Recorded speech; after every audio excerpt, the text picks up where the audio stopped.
Ya, sesuai dengan judul video, aku mau ngasih study tips buat yang bentar lagi mau PAT, penilaian akhir semester 1.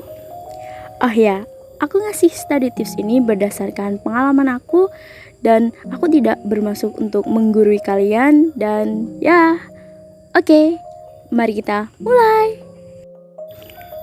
Yang pertama, aku pakai sistem belajar 50-10. 50-10 termasuk cara belajar efektif yang cocok buat kamu yang suka belajar sendiri atau sering terdistraksi saat belajar.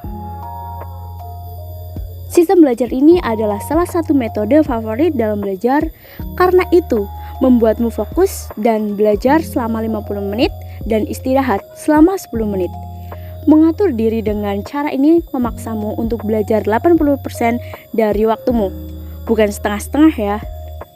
Yang kedua, buat suasana belajar yang nyaman. Nah, untuk mengatur suasana yang nyaman, belajar di meja ya, dan jauh dari tempat tidur kamu. Karena itu penting untuk mengatur suasana belajar yang nyaman dan jangan belajar di tempat tidur.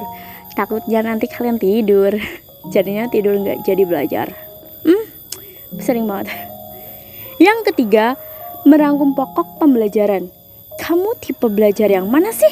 Yang kalau belajar baca materi, yang membaca dan merangkum, atau merangkum dan latihan soal?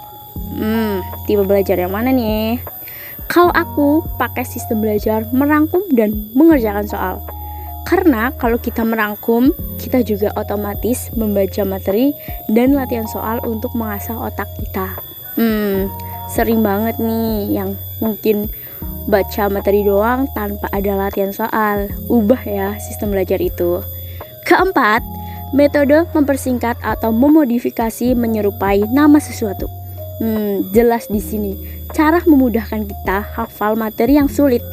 Kita membuat jembatan keledai, ya itu kata guruku dulu. Ini sangat memudahkan kalian untuk menghafal sebuah materi itu dan itu sangat dibutuhkan untuk kedepannya. Jadi kalau misalkan kalian punya jembatan keledai kan bisa dihafalin sampai akhir hayat kalian kan.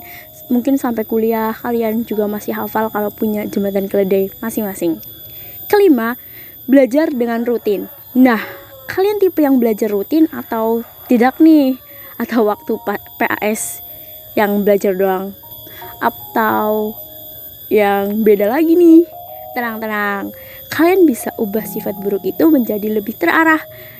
Dan kalian bisa mengatur jadwal belajar kalian secara rutin dengan cara atur waktu belajar kalian dengan rutin dengan membuat sistem belajar yang rutin walaupun kalian bisa mengubahnya itu dan walaupun hanya mungkin beberapa jam saja tapi dilakukan sehari-hari itu udah bagus kok daripada yang tidak mencicil sama sekali.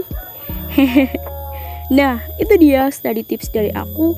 Semoga dimengerti dan sekali lagi, aku tidak untuk menggurui dan tidak juga untuk mengatur kalian ya. Dan terima kasih udah nonton video aku. See you next video. See you next time. Bye bye.